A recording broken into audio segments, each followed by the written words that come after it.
ഈ പുഴയും കടന്ന സീരിയലിന്റെ ഇനി വരാൻ പോകുന്ന എപ്പിസോഡ് റിവ്യൂ ആണ് പറയുന്നത്. അങ്ങനെ നിവിൻ നടുറോട്ടിൽ നിന്ന് കാവേരിയോട് സംസാരിക്കുന്നത് വിശാല് കാണാണ്. കാവേരി നിവിനെ മൈൻഡ് ചെയ്യാതെ പോകുമ്പോ നിവിൻ ഉറക്കെ വിളിച്ചു പറയാണ്, എനിക്ക് കാവേരിയെ ഇഷ്ടമാണ്.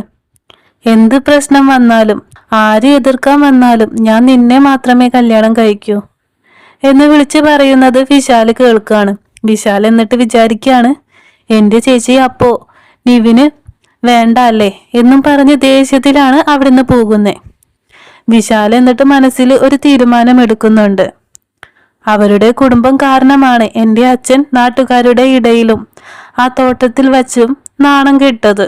ഇപ്പോ എൻ്റെ ചേച്ചിയുടെ ഭാവി നശിപ്പിക്കാൻ നോക്കുവാണ് ആ കാവേരി. ഞാൻ കാവേരിയുടെ കുടുംബത്തെ വെറുതെ വിടൂല, ഞാൻ അവരുടെ കുടുംബത്തെ നശിപ്പിക്കും എന്ന് ദേഷ്യത്തിൽ മനസ്സിൽ ഒരു തീരുമാനം എടുക്കുവാണ്. കോളേജിലെത്തുന്ന വിശാല് യമുനയെ കാണുമ്പോൾ അവന്റെ അച്ഛനോട് ചെയ്ത കാര്യവും അതുപോലെ യമുനയുടെ ചേച്ചി കാവേരി നിവിനെ വളച്ചെടുക്കുന്നതൊക്കെ ഓർത്ത് ദേഷ്യം വരുവാണ്. എന്നിട്ട് യമുനയ്ക്ക് ഇട്ടൊരു പണി കൊടുക്കണമെന്ന് മനസ്സിൽ പ്ലാൻ ചെയ്യുവാണ് വിശാല്. വിശാലിനെ കാണുന്ന യമുന പണ്ടത്തെ പോലെ വിശാലിനോട് താല്പര്യം കാണിക്കുന്നില്ല. വിശാലിനോട് പറയാണ്, നിന്റെ അച്ഛൻ ഞങ്ങളുടെ കുടുംബത്തെ നശിപ്പിക്കുന്നത് നോക്കി നിന്നിട്ട് ഞാൻ അതൊക്കെ മറന്ന് നിന്നോട് മിണ്ടണോ? ഞാനൊരു തീരുമാനം എടുത്തിട്ടുണ്ട്. നമുക്ക് ഇനി ഇങ്ങനെ ഒരു ബന്ധം വേണ്ട, അതുകൊണ്ട് ഇവിടെ വെച്ച് എല്ലാം അവസാനിപ്പിക്കാണ് എന്ന് പറഞ്ഞിട്ട് യമുന അവിടെ നിന്ന് പോകുന്നേ. അതും കൂടി കണ്ടപ്പോ വിശാലിന് കൂടുതൽ ദേഷ്യമാവാണ്. യമുനയ്ക്ക് ഇന്ന് തന്നെ ഒരു പണി കൊടുക്കണം, അവളുടെ കുടുംബം അത് ഓർത്ത് വേദനിക്കണം, അതുപോലത്തെ ഒരു പണി കൊടുക്കണം എന്ന് പ്ലാൻ ചെയ്യാണ് വിശാല്. എന്നിട്ട് യമുനയുടെ അടുത്തേക്ക് വീണ്ടും പോകാണ് വിശാല്. യമുനയുടെ മുമ്പിൽ ഒരു നല്ല പയ്യനെ പോലെ അഭിനയിക്കുകയാണ്. യമുനയോട് വിശാല് പറയാണ്, നീ ഇങ്ങനെ എന്നോട് മിണ്ടാതെ ഇരിക്കുമ്പോ എനിക്കത് സങ്കടാവുന്നുണ്ട്. എനിക്ക് നിന്നെ അത്രയ്ക്ക് ഇഷ്ടമാണ്. എൻ്റെ അച്ഛൻ തെറ്റ് ചെയ്തതിന് ഞാൻ എന്ത് ചെയ്യാനാ? നീ എന്നോട് മിണ്ടാതിരിക്കരുത്. എൻ്റെ അച്ഛൻ ചെയ്ത തെറ്റിന് ഞാൻ എന്താ ചെയ്യണ്ടേ? നിന്റെ അച്ഛൻ്റെ അടുത്തുനിന്ന് വാങ്ങി എന്ന് പറഞ്ഞ പൈസ ഞാൻ നിനക്ക് കൊണ്ടു തന്നാ മതിയോ? എന്നാ നീ എന്നോട് മിണ്ടോ? അത് പറഞ്ഞപ്പോൾ യമുനയുടെ മനസ്സൊന്ന് മാറുന്നുണ്ട്. യമുന വിചാരിക്കുന്നത് വിശാലിന് എന്നെ ഇപ്പോഴും ഇഷ്ടമാണ്. അവന്റെ അച്ഛനെ എതിർത്ത് എൻ്റെ ഭാഗത്ത് നിന്നല്ലേ സംസാരിക്കുന്നത്. അത് കാണുമ്പോൾ യമുനയ്ക്ക് ചെറിയൊരു താല്പര്യം വിശാലിനോട് വീണ്ടും തോന്നാണ്. വിശാലിന്റെ അഭിനയത്തില് യമുന വീഴുന്നുണ്ട്. എന്നിട്ട് യമുനയോട് പറയാണ്, നീ എൻ്റെ കൂടെ വരുമോ? എൻ്റെ അച്ഛൻ നിന്റെ അച്ഛനെ ചതിച്ചിട്ടുണ്ടേൽ ഞാൻ നിനക്ക് ആ പണം വാങ്ങിത്തരാം. നീ എൻ്റെ കൂടെ വരുമെന്ന് ചോദിക്കുകയാണ് വിശാല്. യമുനയ്ക്ക് അപ്പോൾ ചെറിയൊരു വിശ്വാസം വിശാലിനോട് തോന്നുന്നുണ്ട്. അതുകൊണ്ട് തന്നെ വിശാലിനോട് ചോദിക്കുകയാണ്, അത് എങ്ങനെ നിനക്ക് വാങ്ങാൻ പറ്റും? ഇതൊക്കെ നടക്കുമോ എന്ന് ചോദിക്കുന്നുണ്ട്. വിശാൽ അപ്പോൾ പറയാണ്, അതൊക്കെ നടക്കും. എൻ്റെ കയ്യിലൊരു പ്ലാനുണ്ട്, നീ എൻ്റെ കൂടെ വന്നാൽ മാത്രം മതി. യമുന അപ്പോൾ എവിടേക്കാണെന്നൊക്കെ ചോദിക്കുകയാണ്. വിശാൽ അപ്പോൾ പറയാണ്, നിനക്ക് എന്നെ ഇപ്പോഴും വിശ്വാസമില്ലേ? എൻ്റെ അച്ഛൻ ചെയ്ത തെറ്റിന് എന്നോട് ദേഷ്യം കാണിക്കുന്നില്ലേ? അതെനിക്ക് മാറ്റണം. നീ എന്നോട് മിണ്ടാതെ ഇരിക്കുന്നതാണ് എനിക്ക് സഹിക്കാൻ പറ്റാത്തത്. നിന്റെ അച്ഛൻ്റെ തോട്ടമോ പൈസമോ എന്താ വേണ്ടത്? അത് ഞാൻ എൻ്റെ അച്ഛനിൽ നിന്നും നിനക്ക് വാങ്ങിത്തരാം. നീ എൻ്റെ കൂടെ വന്നാൽ മാത്രം മതി. ഇതൊക്കെ പറയുമ്പോൾ യമുനയ്ക്ക് ചെറിയൊരു വിശ്വാസം വരുവാണ് വിശാലിനോട്. എന്നിട്ട് ഇതൊക്കെ കിട്ടുമോ, ഇതൊക്കെ നടക്കുമോ എന്നൊക്കെ ചോദിക്കുന്നുണ്ട്. നിന്റെ അച്ഛൻ അതിന് സമ്മതിക്കോ, ഇതൊക്കെ നടക്കുമോ എന്നൊക്കെ വീട്ടിൽ ചോദിക്കുന്നുണ്ട് യമുന. വിശാലപ്പോൾ പറയാണ്, ഇതെന്തായാലും നടക്കും. നിന്റെ അച്ഛൻ കഷ്ടപ്പെട്ടുണ്ടാക്കിയ പൈസയല്ലേ, അത് ഞാൻ എന്തായാലും നിനക്ക് വാങ്ങിത്തരും എന്ന് ഉറപ്പ് പറയാണ് യമുനയോട്. അതും കൂടി പറയുമ്പോൾ യമുന വിശാലിനെ വിശ്വസിക്കുകയാണ്. എന്നിട്ട് വിശാലിൻ്റെ ഒപ്പം പോകുന്നുമുണ്ട്. ശാരദ യമുന കോളേജ് കഴിഞ്ഞ് വരുന്ന ടൈം കഴിഞ്ഞിട്ടും യമുനയെ കാണാഞ്ഞിട്ട് ടെൻഷൻ അടിച്ച് നടക്കുവാണ്. യമുനയുടെ ഫോണിലേക്ക് കുറേ തവണ വിളിച്ചു നോക്കുന്നുണ്ട്, പക്ഷേ കോള് എടുക്കുന്നില്ല യമുന. അതും കൂടി കണ്ടപ്പോൾ ശാരദയ്ക്ക് ടെൻഷൻ കൂടാണ്. ഇത് കാണുമ്പോൾ ഗംഗയ്ക്കും കാവേരിക്കും ടെൻഷൻ ആവുന്നുണ്ട്. യമുന വിശാലിനോട് ചോദിക്കാണ്, ഇനിയും കുറെ ദൂരം പോകാനുണ്ടോ? നമ്മൾ എങ്ങോട്ടാ പോകുന്നേ? ലേറ്റ് ആകൂലേ? എന്നെ കാണാഞ്ഞ അമ്മ ടെൻഷൻ അടിക്കും. വിശാൽ അപ്പൊ പറയാണ്, അതൊക്കെ ഞാൻ പറയാം, ലേറ്റ് ഒന്നും ആകൂല. ഞാൻ നിന്നെ ഭദ്രമായിട്ട് വീട്ടിൽ കൊണ്ടുവിട്ടോളാം, ഞാനില്ലേ കൂടെ എന്നൊക്കെ പറഞ്ഞ് യമുനയുടെ മുമ്പിൽ സ്നേഹം നടിക്കുകയാണ് വിശാല്. കാവേരിയും ഗംഗയും ശാരദയും യമുനയെ കാണാഞ്ഞിട്ട് പുറത്ത് വന്ന് നിൽക്കുകയാണ്. യമുന കോളേജ് കഴിഞ്ഞ് 4 മണി ആകുമ്പോൾ തന്നെ വീട്ടിൽ എത്താറുണ്ട്. 5 മണി ആയിട്ടും കാണാഞ്ഞിട്ട് അവർക്ക് ടെൻഷൻ ആകുകയാണ്. കാവേരി എന്നിട്ട് ശാരദയോട് പറയാണ്, അമ്മ ടെൻഷനൊന്നും അടിക്കണ്ട, വല്ല സ്പെഷ്യൽ ക്ലാസ്സും ഉണ്ടാവുമായിരിക്കും, ഞാൻ അവളെ ഒന്ന് വിളിച്ചു നോക്കട്ടെ. ശാരദ അപ്പൊ പറയാണ്, അങ്ങനെ സ്പെഷ്യൽ ക്ലാസ് ഉണ്ടേല് യമുന എന്നോട് പറയേണ്ടതാണ്. അവളെ ഞാൻ കുറെ തവണ വിളിച്ചു നോക്കി, അവളുടെ ഫോണ് സ്വിച്ച് ഓഫ് ആണെന്നാ പറയുന്നേ. കാവേരി വിളിച്ചു നോക്കിയിട്ട് സ്വിച്ച് ഓഫ് എന്ന് തന്നെയാ കാണിക്കുന്നേ. അതുകൊണ്ട് തന്നെ കാവേരി സ്കൂട്ടി എടുത്ത് ഗംഗയും കൂട്ടി യമുനയുടെ കോളേജ് വരെ ഒന്ന് പോയി നോക്കാണ്. അവിടെ എത്തിയപ്പോ പിള്ളേരൊക്കെ ക്ലാസ് കഴിഞ്ഞ് പോയിട്ടുണ്ടായിരുന്നു. യമുനയുടെ ഫ്രണ്ടിനെ അവിടെ വെച്ച് കണ്ടപ്പോ യമുനയെ കണ്ടിരുന്നോന്നൊക്കെ ചോദിക്കാണ് ആ ഫ്രണ്ടിനോട്. യമുന ഉച്ചയ്ക്ക് ശേഷം ക്ലാസ് കയറിയിട്ടില്ലാന്നും വിശാലിന്റെ ഒപ്പമാണ് അവളെ അവസാനമായിട്ട് ഞങ്ങൾ കണ്ടത് എന്ന് പറയാണ്. കാവേരിക്കും ഗംഗയ്ക്കും വിശാലിന്റെ ഒപ്പമാണ് പോയതെന്ന് അറിഞ്ഞപ്പോ കൂടുതൽ ടെൻഷൻ ആവുകയാണ്. ജയബാലന്റെ പോലത്തെ സ്വഭാവമാണ് വിശാലിനും ഉള്ളത് എന്ന് കാവേരിക്കും ഗംഗയ്ക്കും നല്ലോണം അറിയാം. അതുകൊണ്ട് തന്നെ അവരൊന്ന് പേടിക്കുന്നുണ്ട്. യമുനയെ വിശാല് ഒരു ഒറ്റപ്പെട്ട വീട്ടിലേക്കാണ് കൊണ്ടുവന്നത്.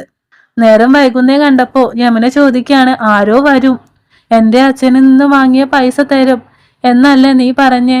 ഇത്ര സമയമായിട്ടും ആരെയും കാണുന്നില്ലാലോ, എനിക്ക് വീട്ടിൽ പോണം എന്ന് പറയാണ് യമുന. അപ്പൊ തന്നെ വിശാലിന്റെ സ്വഭാവമൊക്കെ മാറാണ്.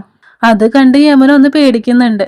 യമുന എന്നിട്ട് പറയാണ്, എനിക്ക് വീട്ടിൽ പോണം, ഇപ്പോ തന്നെ സമയം വൈകി, എന്നെ കാണാഞ്ഞിട്ട് അവര് എന്റെ വീട്ടില് അമ്മയും എല്ലാരും ടെൻഷൻ അടിക്കുന്നുണ്ടാവും, എന്നെ വീട്ടിൽ കൊണ്ടുപോയി ആക്ക് നീ. വിശാല അപ്പോ പറയാണ്, നിന്നെ ഞാൻ വീട്ടിൽ വിടാം, പക്ഷേ ഇന്നല്ല, നാളെ കൊണ്ടുവിടാം. നീ എന്താ കരുതിയേ? എന്റെ അച്ഛനെ എതിർത്ത് നിന്റെ അച്ഛന്റെ പൈസ കൊണ്ടു തരും എന്നാണോ?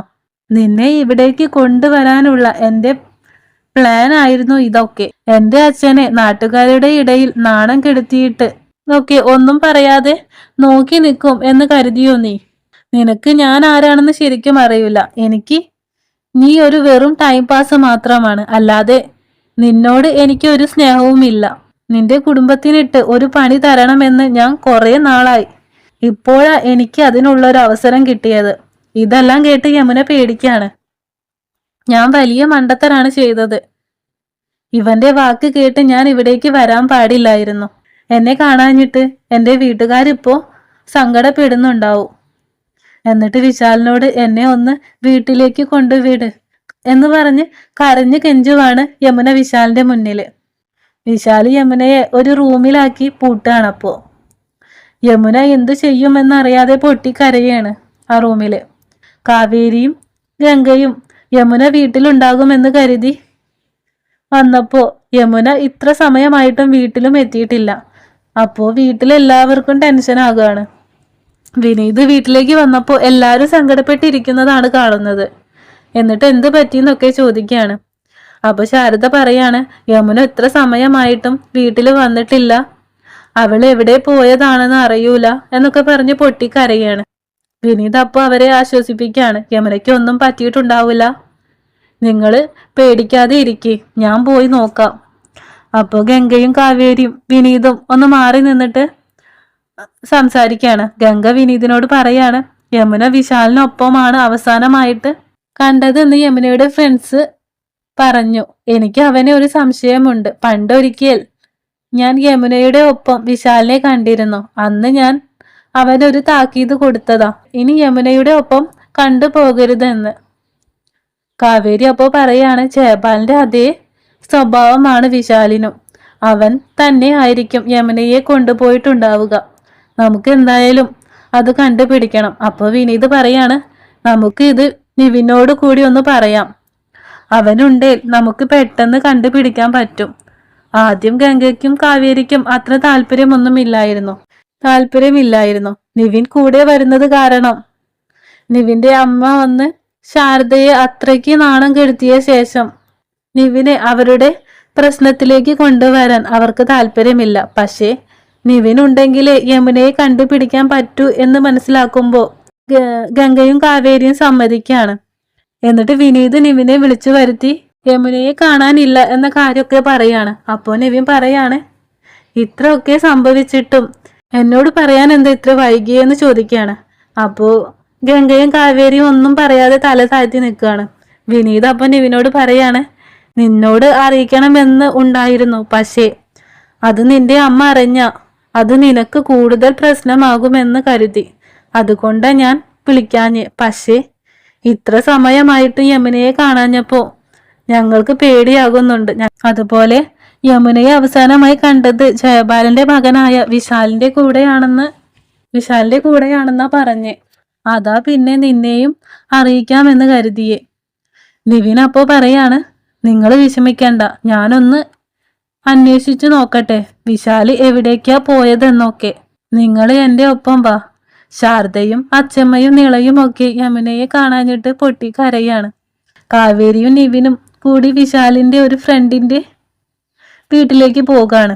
അവരോട് നിവിന് അവനിവിടെ ഉണ്ടോന്ന് ചോദിക്കാണ്. അപ്പോ ആ ഫ്രണ്ടിന്റെ അച്ഛൻ പറയാണ്, അവൻ വിശാലിന്റെ ഒപ്പം പുറത്ത് പോയതാണ്. നിവിൻ അപ്പൊ ചോദിക്കാണ്, അവനപ്പോ എപ്പോഴാണ് വരിക? അപ്പൊ ആ ഫ്രണ്ടിന്റെ അച്ഛൻ പറയാണ്, ഇന്ന് വരൂല എന്നാ പറഞ്ഞേ, ഇന്ന് വിശാലിന്റെ ഒപ്പമാണ് നിൽക്കുന്നേ. അപ്പോ നിവിൻ പറയാണ്, ഞാൻ വിശാലിന്റെ കസിനാണ്, അവന്റെ ഫോണിൽ വിളിച്ചിട്ട് കിട്ടുന്നില്ല, നിങ്ങളൊരു ഉപകാരം ചെയ്യോ? അവനെ വിളിച്ചിട്ട് എവിടെയാണെന്നൊന്ന് ചോദിക്കോ? അവരാ ഫ്രണ്ടിനെ വിളിച്ചു നോക്കിയിട്ട് ആ 2 ഫ്രണ്ട്സിന്റെയും ഫോണ് സ്വിച്ച് ഓഫ് ആണെന്നാ പറയുന്നത്. അതുകൂടി കണ്ടപ്പോ കാവേരിക്കും നിവിനും ടെൻഷൻ ആകുവാണ്. യമുനയ്ക്ക് എന്തേലും പറ്റോ എന്നൊക്കെ ആലോചിച്ച് കാവേരിയും ഗംഗയും വിനീതും ശാരദയും എല്ലാവർക്കും പേടിയാവാണ്. നിവിൻ വന്ന് പറയാണ്, വിശാല് എന്തായാലും ഈ സ്ഥലത്തില്ല, മല ഇറങ്ങിയെന്നാ ഞാൻ അന്വേഷിച്ചപ്പോ അറിഞ്ഞത്, അതുകൊണ്ട് നമുക്കും സമയം കളയാതെ അവനെ അന്വേഷിച്ച് പോകാം. വിശാല് വന്ന ആ റൂമിന്റെ ഡോറ് തുറന്നപ്പോ യമുന വേഗം ആ റൂമിൽ നിന്ന് ഓടി രക്ഷപ്പെടുവാണ്. പക്ഷെ പെട്ടെന്ന് ഒരു തൂണുമേ തട്ടി അവള് നിലത്ത് വീഴാണ്. വിശാലപ്പോ അവളെ ഒരുപാട് അടിക്കാണ്. എന്നിട്ട് പിടിച്ചു വലിച്ച് യമുനയെ അകത്തേക്ക് തന്നെ കൊണ്ടുവരികയാണ്. യമുന അപ്പോ വിശാലിന്റെ കാല് പിടിച്ച് എന്നെ വിട് പ്ലീസ് വിശാലെ എന്നൊക്കെ പറഞ്ഞ് കരയാണ്. വിശാൽ അപ്പോ അവളോട് ദേഷ്യപ്പെടുവാണ്, ഞാൻ നിന്നോട് പറഞ്ഞില്ലേ നാളെ ഞാൻ നിന്നെ കൊണ്ടുവിടാം, ഇന്ന് നീ ഇവിടെ കിടക്ക് എന്ന് പറഞ്ഞ് യമുനയെ ആ റൂമിൽ പൂട്ടിയിടാണ് വിശാല്. ഗംഗയും വിനീതും കാവേരിയും നിവിനും ഒക്കെ യമുനയെ അന്വേഷിച്ച് വണ്ടി എടുത്തു പോകുകയാണ്. നിവിനും കാവേരിയും ഗംഗയും വിനീതും കൂടി വിശാല് യമുനയെ തട്ടിക്കൊണ്ടുപോയ സ്ഥലമൊക്കെ കണ്ടുപിടിക്കുന്നുണ്ട്. എന്നിട്ട് വിനീതും നിവിനും കൂടി വിശാലിനെയും അവന്റെ ഫ്രണ്ട്സിനെയും അടിച്ചിട്ട് യമുനയെ രക്ഷപ്പെടുത്തുകയാണ്. എന്നിട്ട് വിശാലിനെയും ഫ്രണ്ട്സിനെയും പോലീസിൽ ഏൽപ്പിക്കുന്നതൊക്കെയാണ് അടുത്ത എപ്പിസോഡിൽ വരുന്നത്. അപ്പോൾ വീഡിയോ ഇഷ്ടപ്പെട്ടാൽ ലൈക്ക് ചെയ്യാനും ഷെയർ ചെയ്യാനും സബ്സ്ക്രൈബ് ചെയ്യാനും മറക്കല്ലേ.